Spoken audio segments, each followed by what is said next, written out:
First year class, new chapter रासायनिक बंधन तथा आणविक संरचना।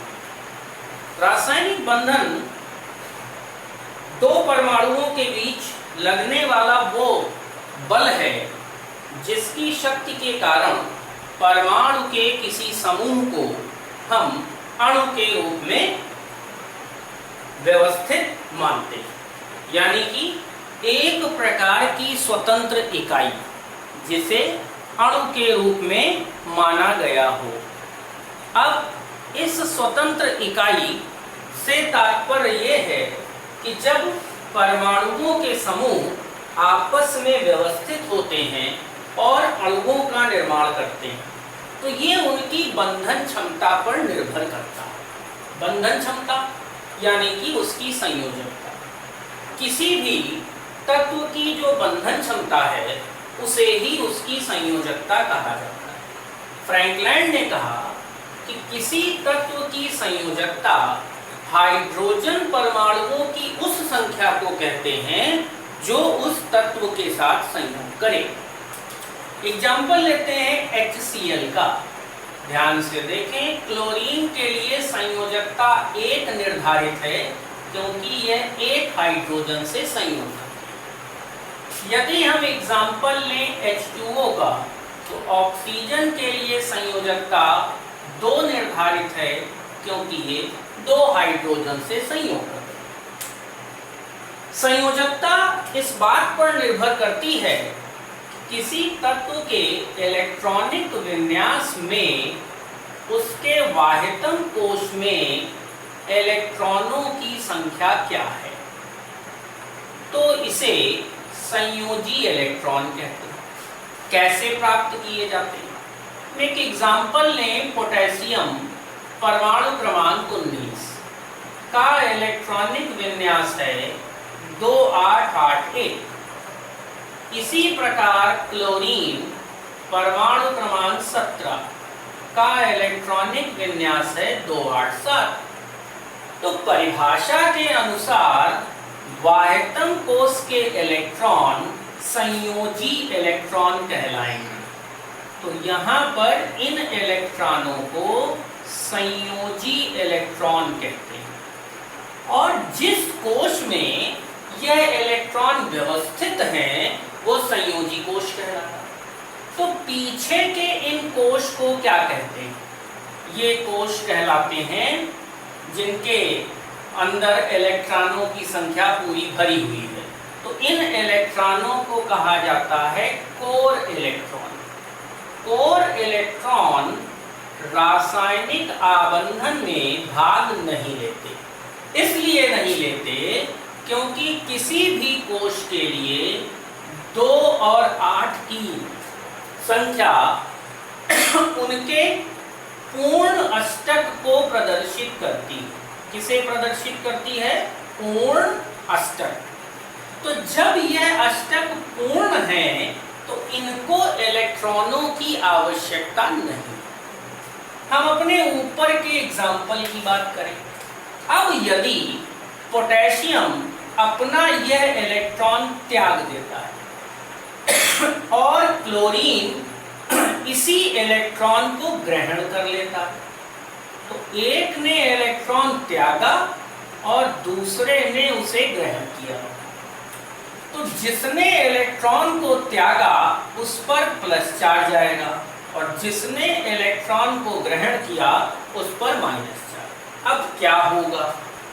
जब पोटेशियम एक इलेक्ट्रॉन त्यागेगा तो उसके इलेक्ट्रॉनों का विन्यास 288 हो जाएगा और इस पर आएगा एक प्लस चार्ज। इसी प्रकार क्लोरीन जब एक इलेक्ट्रॉन ग्रहण करेगा तो साथ में एक जुड़ जाएगा और इलेक्ट्रॉनिक विन्यास हो जाएगा 288। तो चूंकि इसने इलेक्ट्रॉन ग्रहण किया इसलिए इस पर माइनस चार्ज आएगा। अब ये जो पूरी प्रक्रिया है इसमें पोटेशियम ने अपना एक इलेक्ट्रॉन त्यागा जिसे क्लोरीन ने ग्रहण कर लिया। तो पोटेशियम कहलाया दाता और क्लोरीन कहलाया ग्राही। चूंकि इस प्रकार के आदान प्रदान में जब यौगिक का निर्माण होगा तो वो आपको इस प्रकार से दिखाई देगा। ये हैं क्लोरीन के 7 परमाणु और ये है पोटेशियम का 1 परमाणु। ये परमाणु इधर ट्रांसफर हुआ, इसका अष्टक ऑलरेडी कंप्लीट है पीछे का और इसका अष्टक इलेक्ट्रॉन के आने से कंप्लीट हो गया। तो इस प्रकार आप देखेंगे कि K+Cl- की संरचना बनकर तैयार होती है। K+ और Cl- की इस संरचना को लुईस बिंदु सूत्र के द्वारा इस प्रकार दिखाया जाता है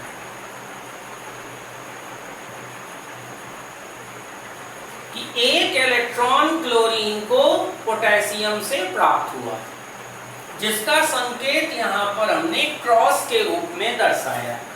तब इस क्लोरीन पर माइनस और इस पोटेशियम पर प्लस चार्ज शो होता है और ये बन जाती है पोटेशियम क्लोराइड की लुईस बिंदु संरचना।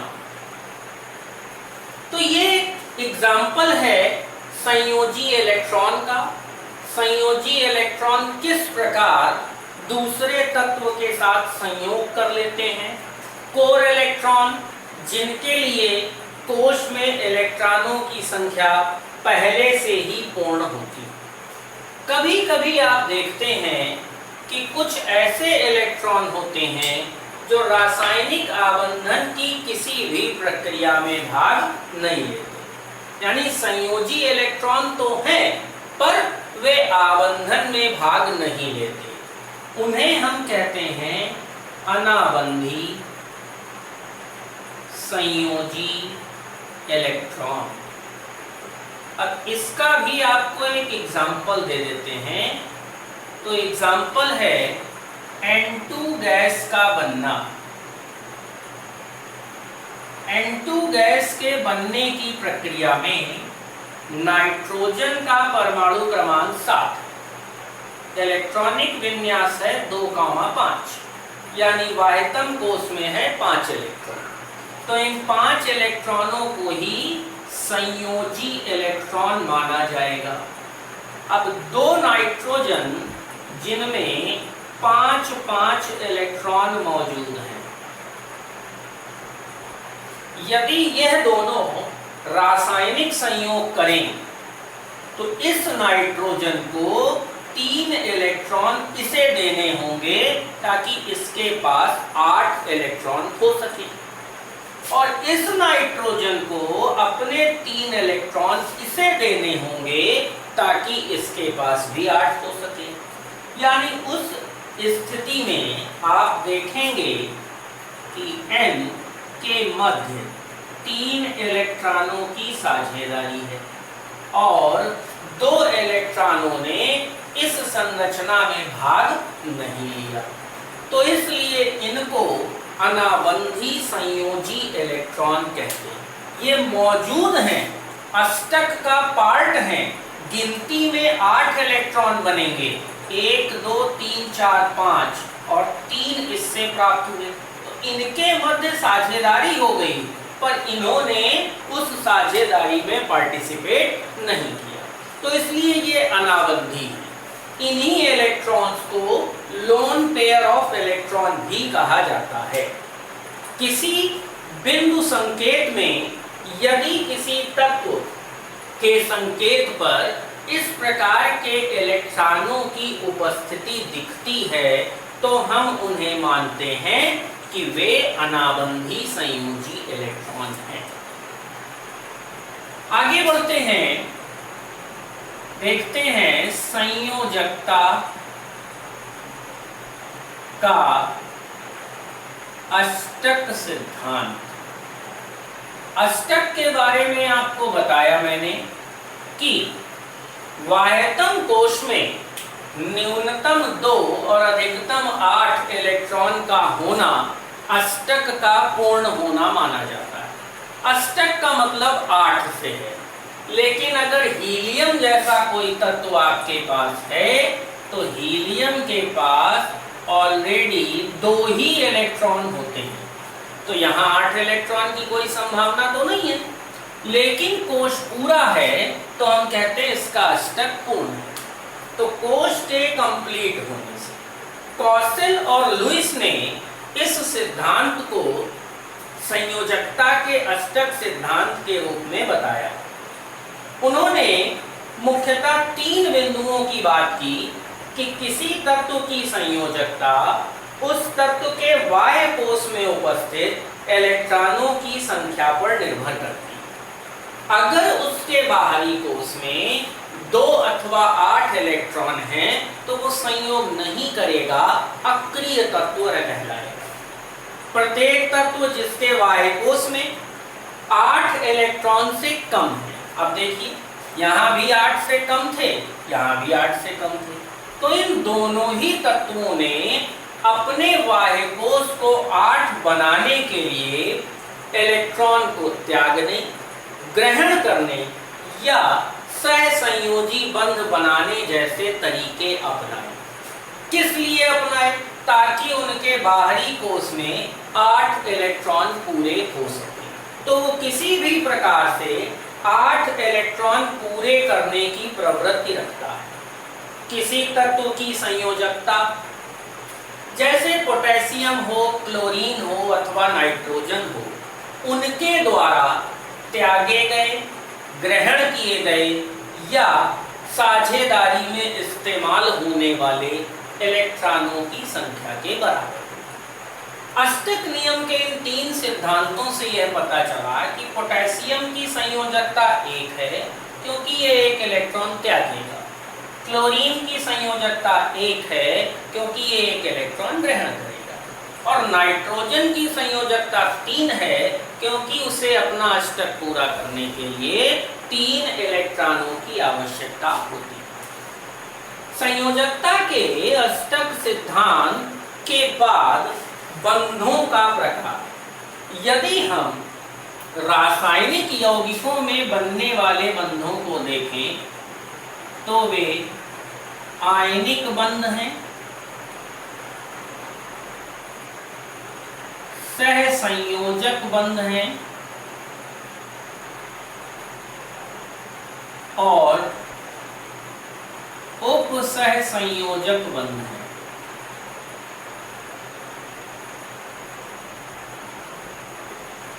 तीन प्रकार के बंधों की रचना संयोजकता के अष्टक सिद्धांत या संयोजकता के नियमों के आधार पर होती है। वैसे तो धातुओं का निर्माण भी अणुओं के आपस में जुड़ने से होता है, वहां धात्विक बंध बनते हैं। जब कोई यौगिक बनता है तो अणुओं के बीच वंडर वॉल्स और हाइड्रोजन बंध बनते हैं। तो आयनिक बंध किस प्रकार के बंध हैं? परमाणुओं के मध्य इलेक्ट्रॉन के पूर्ण स्थानांतरण से बनने वाला बंध आयनिक बंध कहलाता है। मैंने सबसे फर्स्ट एग्जांपल जो KCl का लिया, वहां एक प्रकार का आयनिक बंध ही बन रहा है। क्यों बन रहा है? क्योंकि पोटेशियम अपने एक इलेक्ट्रॉन को पूर्ण रूप से क्लोरीन को स्थानांतरित कर रहा है, इसलिए यहाँ पर वैद्युत संयोजी या आयनिक बंध निर्मित होता है। जो तत्व इलेक्ट्रॉन त्यागता है उस पर धन आवेश और जो ग्रहण करता है उस पर ऋण आवेश आता है। वैद्युत संयोजी बंध हमेशा 2 अलग अलग प्रकार के परमाणुओं के मध्य ही बन सकता है और इस बंध के बनने में कम विद्युत ऋणात्मकता का तत्व हमेशा धनायन बनाता है और अधिक विद्युत ऋणात्मकता का तत्व ऋणायन। पिछले चैप्टर में ही आपने इस चीज को पढ़ा। पोटेशियम एक क्षार धातु है और क्लोरीन हैलोजन। तो जब आप बाएं से दाएं चलते हैं तो विद्युत ऋणात्मकता में वृद्धि होती है, यानी पोटेशियम की विद्युत ऋणात्मकता कम है और क्लोरीन की विद्युत ऋणात्मकता ज्यादा। तो क्लोरीन की विद्युत ऋणात्मकता ज्यादा होने की वजह से इस पर ऋणावेश आता है और पोटेशियम की विद्युत ऋणात्मकता कम होने के कारण इस पर धन आवेश आता है, जो आवर्त सारणी के नियमों के आधार पर भी सही है और आयनिक बंध या वैद्युत संयोजी बंध बनने के आधार पर भी सही है। तो वैद्युत संयोजी अथवा आयनिक बंध बनने की प्रक्रिया को आपने समझा, संयोजकता क्या होती है, संयोजी इलेक्ट्रॉन क्या होते हैं, और मेनली संयोजकता में इन संयोजी इलेक्ट्रॉनों का ही मुख्य रोल रहता है। बाकी अब हम लोग अपनी नेक्स्ट क्लास में देखेंगे, इसी को आगे कंटिन्यू करेंगे।